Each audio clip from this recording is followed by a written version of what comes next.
I love our country, and I recognise that so many parts of it are completely broken, particularly when it comes to economics. We have millions of people who are absolutely exhausted and really struggling every single day, whereas a tiny minority who hold power and wealth seem to do whatever they want. This doesn't just arrive by accident. It's been going on through generations. Sometimes it's important to take a step back and look at what are the systems and processes that are allowing this to happen. Who better to talk to than economics expert Grace Blakeley?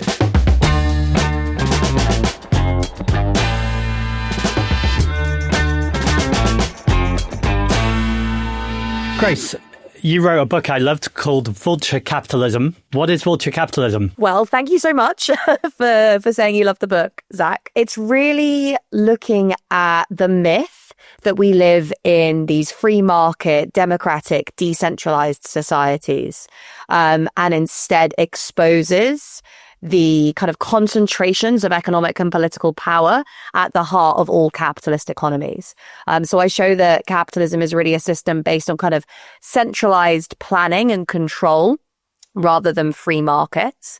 So, big businesses, governments, financial institutions often tend to cooperate to kind of create an economy and a society that benefits them, and in a way that kind of undermines competition and free markets. While everyone else is exposed to this idea that we live in a market, you have to compete to survive. You've got to be ruthless. You've got to push everyone out of the way to get to the top. If you fail, it's all on you. Whereas meanwhile, the consequences of failure for a massive financial institution is that you get a bailout and get to go straight back to what you were doing before. Whereas the consequences of failure for everyone else is you might lose your house, you might lose your job. So it's just really kind of exposing this myth of a competitive capitalist economy and showing that those at the top are able to use their power to protect themselves whilst everyone else is exposed to this kind of hyper competitive system, where, all of the consequences are on you. Now, you're someone I've seen on mainstream media many a time absolutely smash out of the park, particularly in hostile environments. But you've said that you're just not going to do that anymore. What's going on there? Good question. So I recently wrote on my Substack this long piece, why I'm not going on TV anymore, basically. And I've been doing this for what feels like a very long time now. Like I was doing lots of media appearances during the kind of Corbyn period more broadly. I was quite involved in that project. So I was often kind of getting wheeled out to go on GMB and Politics Live and Question Time as the kind of lefty economic and political commentator. And I did a lot of training for that. I did some training with the New Economic Organisers Network, who I know that you're familiar with as well, and became a pretty kind of prominent face, I guess, in the British media, which came along with a lot of hostility and a lot of kind of anxiety and all that sort of stuff. And it was kind of after Corbyn stepped down as leader of the Labour Party that I took a bit of a step back to kind of think, okay, right, where do I want to go next? And I just started thinking a little bit more critically about how the media ecosystem in this country is set up, the way in which all of the questions are framed in this kind of very combative style that also doesn't really allow us to dig into the questions that matter. If, for example, if we're talking about like a wealth tax, you'll end up being brought on and the debate will be, will a wealth tax mean that billionaires leave the country, right? And that will be the entire focus of the debate and the question. It will be, will this tax lead to billionaires leaving the country? You won't get to talk about why we need a wealth tax. You won't really get to talk about the levels of inequality. You won't get to talk about the extent of tax evasion and avoidance. You won't get to talk about, the climate crisis, the crisis of democracy that is a consequence of this massive inequality. You'll just be focused really rigidly on this kind of like marginal question, which whilst it's very important to politicians and decision makers, and of course the billionaires themselves, isn't really that relevant to most people's lives. And it certainly isn't relevant to the kind of broader political topic under discussion. But because that's the way the debate is framed, those are the only terms in which people think about the issue. So then you'll go out and start talking to people about a wealth tax and they'll be like, oh, won't that mean that billionaires will leave the country? And then you'll end up getting into the same debate of no, it won't. Yes, it will. So it really like pushes you into defending ideas on a fundamentally hostile terrain and prevents you from doing what the left should be doing, which is questioning the purpose of this whole system. Right? Not just like tweaking around the edges and saying, should we have a little bit more tax there or a little bit more tax here? But being like, why do we live in an economy that is dominated by billionaires so wealthy and so powerful that they're able to destroy the climate, undermine our democracy, exploit workers, and just completely and utterly get away with it all? And there's no one there to kind of create any accountability. Like, those are the questions that we should be asking, but the mainstream media doesn't allow you to ask those questions. Luckily, you know, we're also living in a particular moment where there is just this incredibly vibrant and exciting and broad media ecosystem. And also fewer people are watching TV anyway. You know, a lot of people are just like, have the news on in the background or something. But if you're talking about content that people are really kind of engaging with and using to form their opinions and ideas, it's much more likely to be stuff that's on social media, on YouTube, podcasts, etc. And that just gives you much more of a chance to ask the right questions and have the right discussions rather than just, you know, taking the questions that are given to you by Piers Morgan, which is something that I, to my great despair, spent quite a lot of my 20s doing. I love all of this. And the irony that I've just come off GMB talking about a wealth tax, where they did shout at me several times, when they all just leave. So I think what you're saying is prescient. Exactly it, right? Like, look, I'm not saying that it's not useful to go in the media sometimes. It often really is. And a lot of the times as well, you can get some really good clips that you can post on your social media that you can use as a setting off point for a wider discussion. And for that reason, it could be really useful. But I just don't think it's worth making it the be all and end all, certainly of my career as like an economic commentator. And equally, it's certainly not worth structuring, I don't think, a political campaign like yours just entirely around engaging in mainstream media. I mean, look at like Zoran Mamdani, right? Like, he did some big interviews that like did really well, but ultimately the momentum from his campaign came from like a grassroots organizing effort alongside a kind of non-traditional media strategy of using different forms of social media in a really effective way. Yeah, I love how reflective you are of it. It's something I really enjoy that you do around processes, that you don't just engage with them for the sake of it, but actually that constant self-reflection of what's the point of this and is it working? You use the phrase left-wing economists. I was just thinking, I'm privileged to talk to you. I've got Gary Stevenson in my ear, talking to Richard Murphy, James Medway. What is a left-wing economist? Because I know you all agree on kind of the important stuff, but there's some big disagreements about the kind of how we do it. Really good observation. I actually don't really think of myself as an economist. I'm a Marxist, right? Which means I study capitalism. I write about capitalism, and capitalism is not just an economic system. It is a system that influences how our politics works. It influences huge dynamics within society more broadly. It is this huge, all-encompassing social system, really, that affects our relationships with each other. It affects our work. It affects our politics. It does affect how we earn money and all that sort of stuff. But it is linked to all of these other much broader, much deeper social, political, ecological systems. So I really don't like to think of myself as an economist. Marx himself, of course, when he wrote Capital, kind of framed himself as a critic of political economy. And what that was basically saying was that he was critiquing the ideas and the frameworks and the assumptions of the kind of big mainstream economists of the day that would then have referred to themselves as political economists, people like Adam Smith and David Ricardo. And he was kind of coming at this from a completely different framework, almost like what I was saying about, you know, the framework of the mainstream media versus like how I think the left should analyze these issues. He was saying, why are Adam Smith and David Ricardo asking these questions? The first thing he looks at is, why do they focus on exchange in markets, right? When actually, if you really want to understand capitalism, you need to understand how the stuff that is sold in markets is produced. So there's this famous line in Capital where he says, we need to enter the hidden abode of production if we want to understand how this system works. And of course, if you look at how things are produced, you see this like deeply unfair, hierarchical, exploitative dynamic between bosses and workers, not just happy little entrepreneurs trading things with each other in financial markets. So that was really Marx's role. It wasn't like doing economics in a way that showed that capitalism was unsustainable. It was reflecting on the kind of the ideas that we hold about how a capitalist economy works from a different perspective, right? Looking at it from a historical perspective rooted in an analysis of production, really, and of class.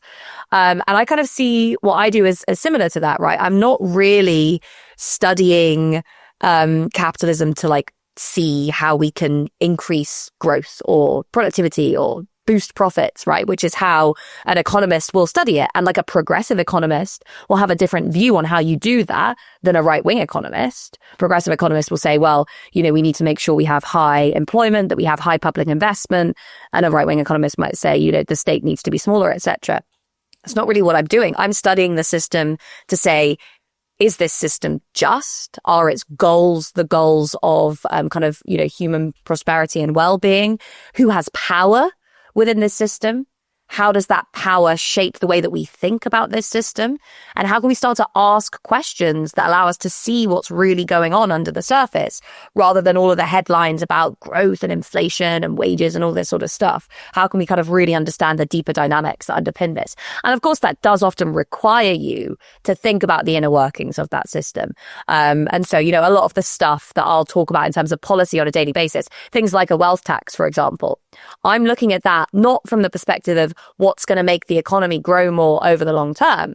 I'm looking at what's going to increase the power of workers relative to bosses, what's going to increase the power of ordinary citizens relative to governments, so that we could create powerful movements that allow us to then shift this system away from like how it's currently working right now. So you'll see different opinions coming from left-wing economists on that basis. Sometimes we'll all agree about something like there should be a wealth tax or the government should be investing more in clean energy, but we'll be coming at it from very different perspectives. That's always been how the left has worked. You've had progressive liberals alongside socialists, democratic socialists. And when things have been fairer, those groups have worked together really effectively to push for things like stronger unions, higher taxes on the rich, etc. It's fascinating. And obviously we live in a time where Keir Starmer and Rachel Reeves are pushing growth at all costs pretty much every turn, and the media are parroting it. Would you say growth in of itself is a bad thing, or are you agnostic about it? It's just interesting to hear where you're coming from. So again, you know, I think we need to study this question, not just as like, is growth a good or bad thing? We need to study it from the perspective of our fundamental values about this system, right? And so for me, two of those core values are the relative power of people relative to elites, and the kind of sustainability of that economic model. Are we destroying the long-term foundations of our own prosperity, right? So, you know, when it comes to this kind of balance of power question between workers and bosses, it really depends on what type of growth that you've got, right? On the one hand, you don't want a massive recession, because contrary to what a lot of kind of some Marxist thinkers have argued in the past, capitalist crises don't generally tend to strengthen the working class. They don't generally tend to strengthen movements against capitalism, because they basically make it harder for people to survive. And when people are just focused on meeting their daily needs, on, you know, like keeping a roof over their heads, they are much less likely to do things like join a union, get engaged in any form of kind of campaigning or political organizing. They're just literally focused on getting through every day, right? So, you know, recessions and economic crises can really undermine and do tend to kind of undermine the organizing strength of left political movements, even though they sometimes strengthen narratives that we need to change the system. So, you know, in that sense, in the sense that it's tied to people's incomes, like questions around GDP are important, right? But it's also possible to have a very fast growing economy in which the rich are getting richer and everyone else is basically staying the same or even getting worse off. And that is really what we've been seeing in recent years. Well, we've had a kind of slow growing economy, but like most of the gains from that growth have been going to those at the very top of the income spectrum. And particularly those who have wealth. We especially saw that in the period after the financial crisis, where you had this kind of government-driven increase in asset prices that made people who had wealth even wealthier, even while the rest of the economy just stagnated, and even as wages stagnated. And, obviously the cost of living crisis has exacerbated that dynamic. You're seeing high interest rates, which means that, the banks lending you money are doing quite well and making good amounts of money, whereas everyone else is struggling to pay their mortgages or, struggling to just even put food on the table, right?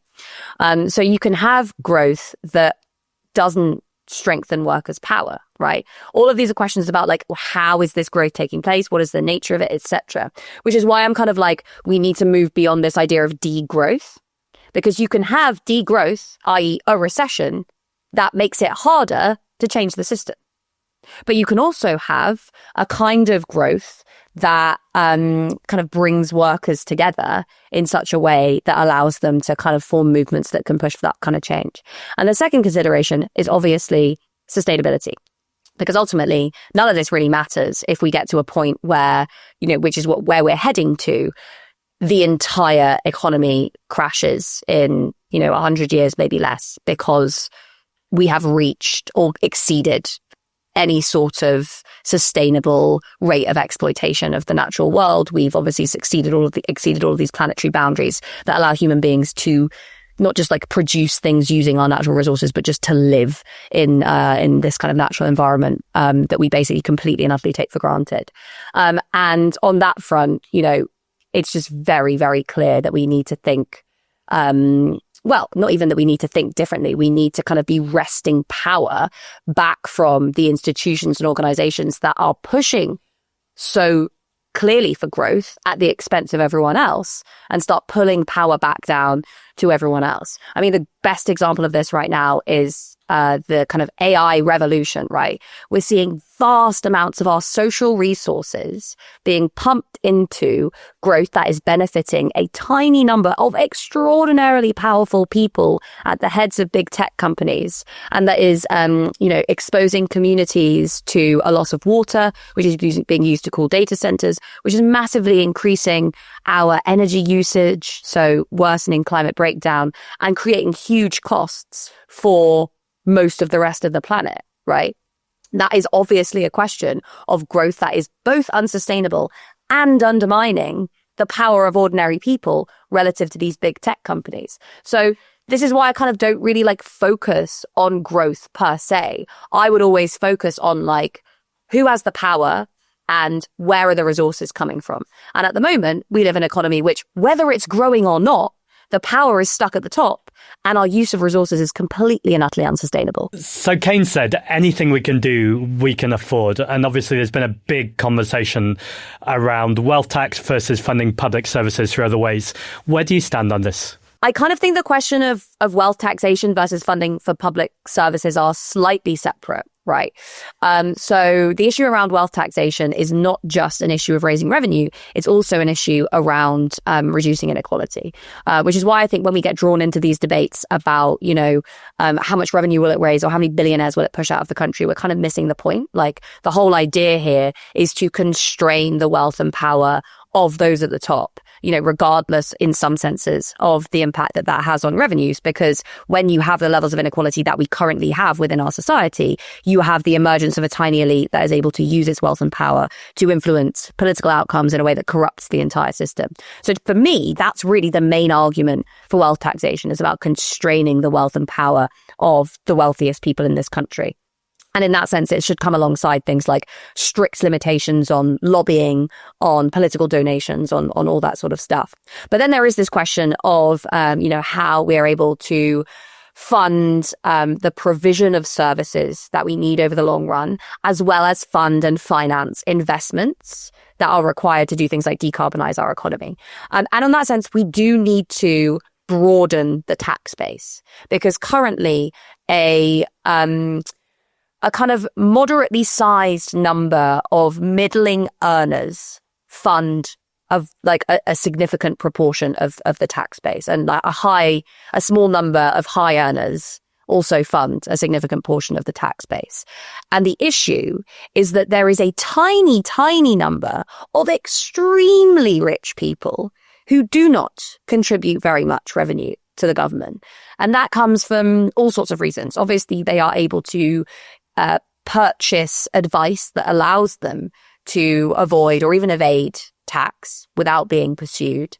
They're able to move their assets around the world in ways that allows them to avoid tax. And they can constantly wield this threat of we will leave if you tax us when measures to tax them properly are mooted.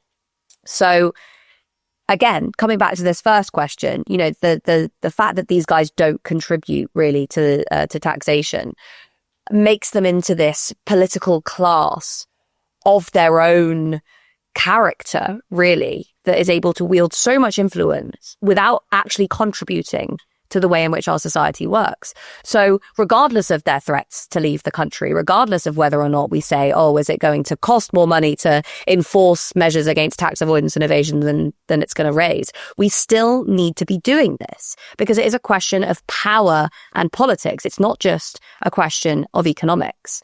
But yeah, you know, also we obviously do need to expand the tax base to be able to fund the expansion of social security, to be able to fund investments in decarbonisation, all that sort of stuff. And there are lots of ways that you can do that. Wealth taxation is one, corporate taxation as well. You know, we don't tax corporate profits sufficiently. And all of that needs to go alongside measures to reduce avoidance and evasion and the way that corporations move all their money around the world, which is another issue that you also need to tackle internationally.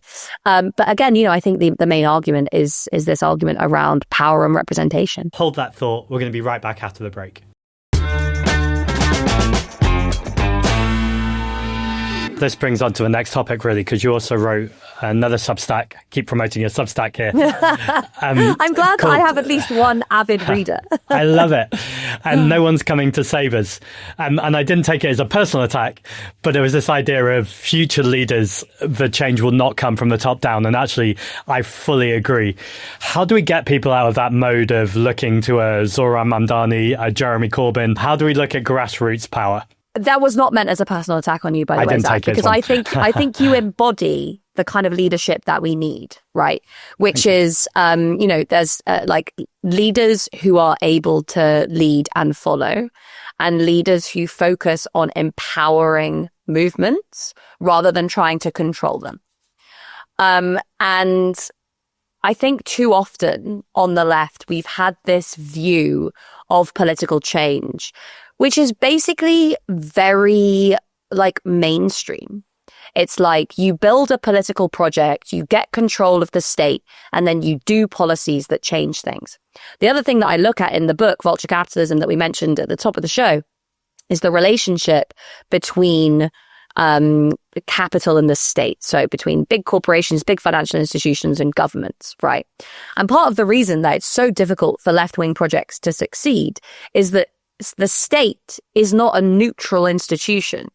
So even if you get a progressive government in power, in control of the state, you've also got all of these extremely powerful vested interests who have links to state institutions at every single level, at local government, in the treasury, at the central bank, in regulators. So you've got all of this pressure pushing you towards a particular outcome.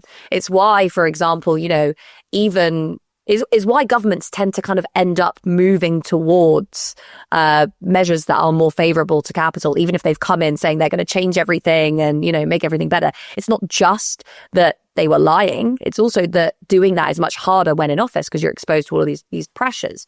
So if you, as a left political leader, say, right, I'm going to get power, take control of the state, form a government, and then change everything, you will quickly find that you are exposed to much more pressure on one side than you are on the other side. So the question then becomes, how do you build a movement from the ground up that is able to wield counterpower against those vested interests that are pushing you from that direction? How can you start to create a movement that pushes back from this direction, right? And creates, just a more kind of stable equilibrium that allows you to move forward with progressive policies. And that is the challenge that the left faces today. It's not just winning kind of government power, winning power within the state. It's creating a social movement, a political movement that is capable of meeting and maybe even overpowering the power exerted by those extraordinarily influential, the Elon Musks of this world, that they're able to influence over the state. And that isn't something that you can just do. You can just retrofit, right? I think that was the problem with Corbynism. It was like you had this charismatic leader who was able to develop this really powerful narrative and build a political project in the Labour Party focused on taking over the state. And then they were like, oh, wait, we also need a political movement to support us. So we're going to have to retrofit that. What do we do with all these hundreds of thousands of people that are turning up to these rallies, that are joining the Labour Party? How do we actually mobilize them in their communities, in their workplaces, on the streets, to make sure that they're not just turning up to vote once every 4 years, that they're actually becoming political organizers? And that was something that I think the Corbyn Project only started to think about really late in the game. And that was a big problem, because ultimately when the powers that be encircled and decided that they were going to use every single tool at their disposal to destroy this movement, that is what happened, because that countervailing movement wasn't strong enough. Whereas I think what I see with the Greens right now is really exciting, because, it's not just that we've got pushing these progressive narratives that everyone wants to hear. It's also that the Greens have this kind of institutional legacy and organizing legacy across the country. So you guys have seats in, councils across the country. There's Greens Organize, right, which is trying to build out this, this ecosystem and infrastructure to create new organizers, which I find super exciting. And that is powerful, because you're not just bringing people into a movement to vote and to follow. You're bringing people into a movement to become leaders and to push for change and to become organizers, which just makes the project so much more sustainable over the long run. It means you have a pipeline of leaders who can fill these positions, and you have this movement that can provide you with support against all of these powerful vested interests. I'm really interested, thank you, by the way, around community organizing. If this is best within a political party, or is it best outside of a political party so it can overthrow the political party if it becomes unhappy with them? I do think that things like community organizing, and in fact most forms of organizing, are best placed when they take place outside of the formal structures of political parties, but with close links to those political parties. So the classic example historically would be the relationship between the Labour movement and the Labour Party, right? You had independent unions that were nevertheless affiliated to the Labour Party, that were fighting and winning battles on their own, using, organizing with their members in their workplaces across the country, with their own budgets, their own kind of organizational priorities, but which were also affiliated to a political party that they could then pressure to implement certain policies that were of benefit to their members. And I think that's the same thing today with kind of community organizing, right? With this kind of community wealth building agenda, there's been some really exciting stuff going on from the council level all the way down to the kind of grassroots community level. But I think the strongest projects that I've seen in the community wealth building movement, which by the way is all about kind of building community institutions locally that can create kind of sustainable economy, create jobs locally, allow communities to have control of things like energy infrastructure, housing infrastructure, etc. The most successful ones I've seen have been ones that have grown up outside of the orbit of political parties before linking up with those political parties to basically support each other.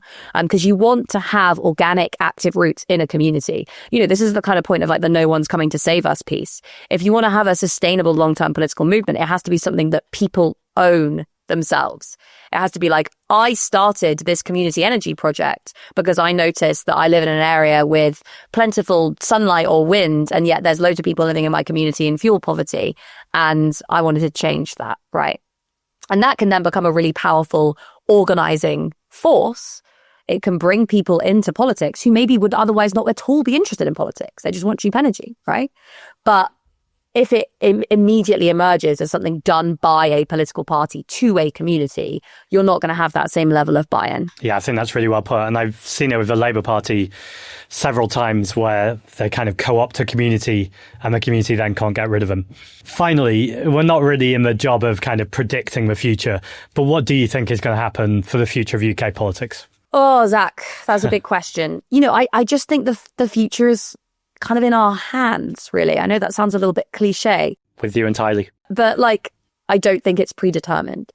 So the choices and decisions that we make now will have massive effects on the kind of political landscape that we see in 5 or 10 years. Look, I think there are certain big trends that are taking place, right? Like, obviously, mainstream political parties are broken. They've lost trust with the electorate for lots of different reasons. But, you know, for me, I think the main reason is basically that those main political parties, both the Tories and Labour, have become completely unaccountable and in some senses actively corrupt. You know, we've seen multiple examples of overt corruption. And that is the type of thing that just destroys people's trust in those political institutions. We already know that trust in political parties is at all-time lows, right?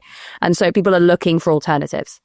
That, I think, is only going to increase the desire to kind of push outside those two main parties. But that doesn't necessarily mean good things for the left, right? Because it also means the rise of reform, even the rise of even more far-right parties than reform. The extraordinary popularity of people like Tommy Robinson right now is, again, a reflection of people thinking elites don't do what I want them to do. They aren't responsive to my interests. So I'm going to kind of go for this outsider.